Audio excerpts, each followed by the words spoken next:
वितरदुरितानि पराशुव यद्भद्रं तन्न आशुव। ओम। प्यारे छात्रों, अभिभावकों एवं समस्त अध्यापक वृंद, हमने आर्य वर्णमाला में आर्य वर्णमाला ईश्वर का सत्य स्वरूप अब तक 9 वर्ण तक हमने जाना है। नए शिव परमात्मा, न्यायकारी, निराकार, इसके विषय में हमने पीछे चर्चा की थी। अगला वर्ग है हमारा प वर्ग।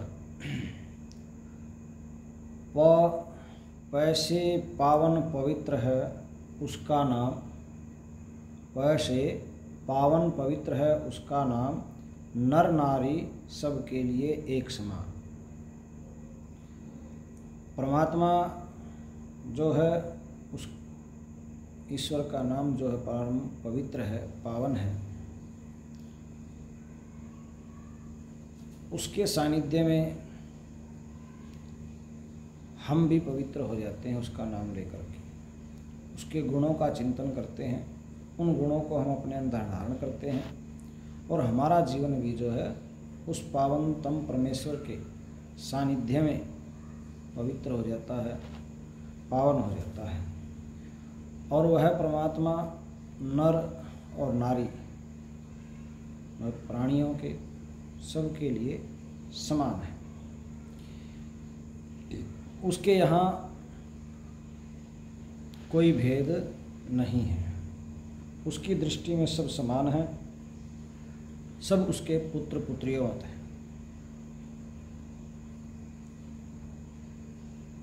तो सभी को उसकी उपासना, संध्या, वंदन, इबादत करने का अधिकार है। सभी मोक्ष के अधिकारी हैं, लेकिन मोक्ष प्राप्त उन्हीं को होगा जो सच्चे मन से परमात्मा के गुणों को अपने अंदर धारण करने का प्रयास करेंगे, अपने जीवन को पवित्र बनाने का प्रयास करेंगे।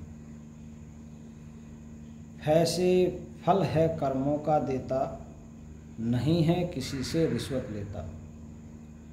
परमात्मा के यहाँ किसी प्रकार की रिश्वत नहीं चलती है। जो कर्म किया जाता है उसका फल अवश्य भोगना पड़ता है।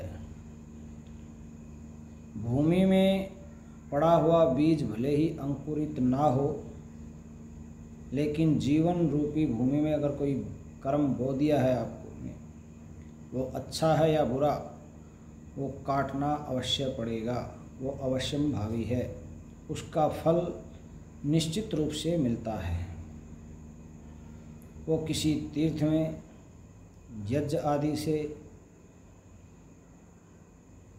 या व्रत उपवास से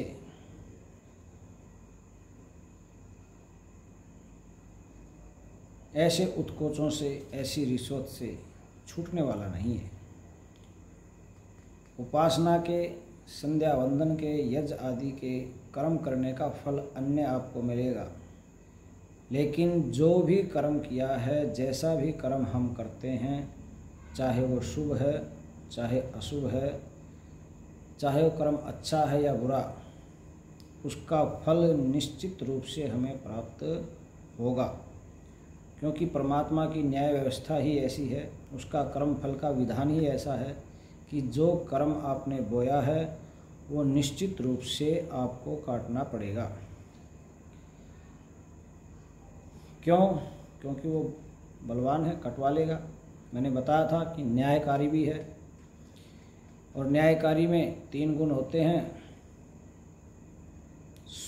निस्वार्थी होता है, उसका कोई स्वार्थ किसी जीव के प्रति विशेष नहीं है, किसी भी वस्तु के प्रति उसका स्वार्थ नहीं है, तो निस्वार्थी है। बुद्धिमान भी है, सर्वज्ञ है, और बलवान भी। ब से है बलवान वही जिसके बल की थाह नहीं। अत्यंत बलवान है, उसके बल की कोई सीमा नहीं है, उसके बल का कोई तोड़ नहीं है। आप वर्तमान का ही उदाहरण ले लीजिए। बड़े बड़े हमारे यहाँ डॉक्टर, साइंटिस्ट, इंजीनियर, बड़े बड़े बुद्धिजीवी हैं। सिर्फ एक छोटा सा कोरोना का वायरस जिसने संपूर्ण दुनिया को, पूरी पृथ्वी को हिला कर रख दिया।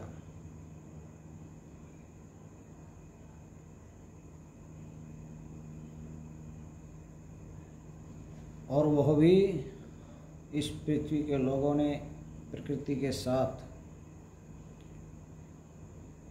क्रूरतापूर्वक व्यवहार किए हैं, तो उसी का फल उसने दिखाया कि अभी मैं हूँ, समझ जाओ। अवसर दिया है, अभी न चेते, अपना बल दिखा दिया है। ऐसे न जाने कितने ही सूर्य जैसे प्रचंड अग्निपिंड को बना करके धारण किया हुआ है। कोई जरा अपने हाथ पे एक अग्नि की सलाखा तो रख के दिखाई जलती हुई, तिलमिला जाते हैं।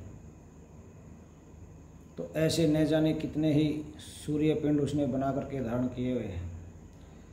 तो वह वैसे बलवान है और उसके बल की कोई थाह नहीं है।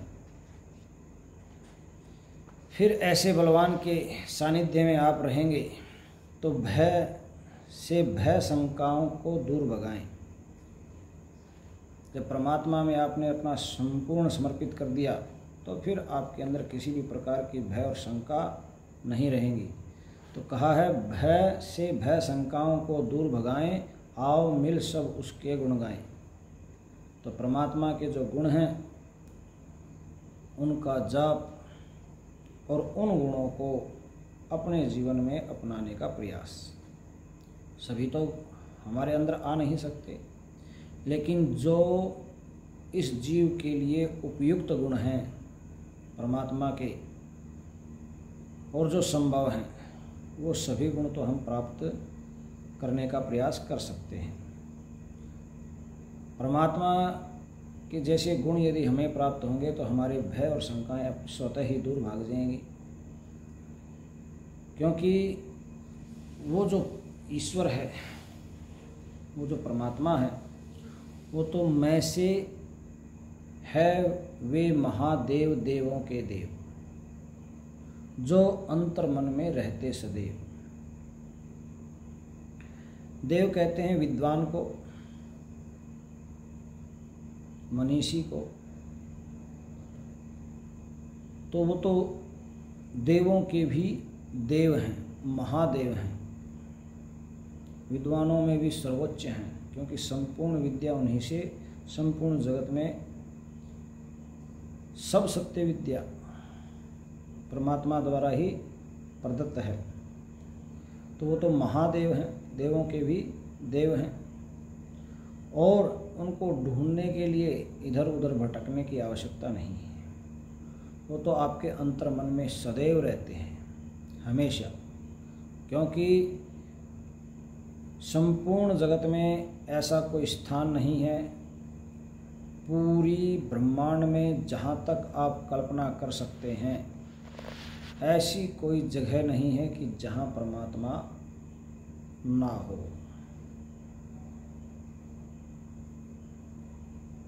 आपके कहीं पहुँचने से पहले वो वहाँ विद्यमान होते हैं। जब वो सब जगह हैं तो आपके अंतर मन में भी वो सदैव ही रहते हैं। तो अपने अंतः मन में उपासना के द्वारा उनका चिंतन मनन करें, विचार करें, ऐसे महान देव के सानिध्य में जाने का प्रयास करें। एक बार फिर आप पैवर्ग को दोहराएंगे। पैसे पावन पवित्र है उसका नाम, पैसे पावन पवित्र है उसका नाम, नर नारी सबके लिए एक समान। फैसे फल है कर्मों का देता, नहीं किसी से रिश्वत लेता। वैसे है बलवान वही जिसके बल की थाह नहीं। वैसे है बलवान वही जिसके बल की थाह नहीं। भय से भय शंका को दूर भगाएं, आओ मिल सब उसके गुण गाएं। मैं से महादेव देवों के देव, जो अंतर मन में रहते सदैव। इति ओम सा।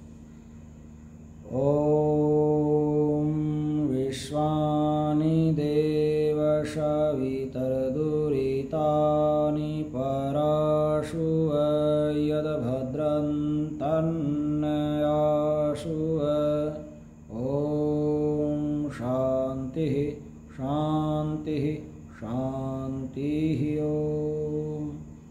वैदिक अभिवादन सभी को नमस्ते जी।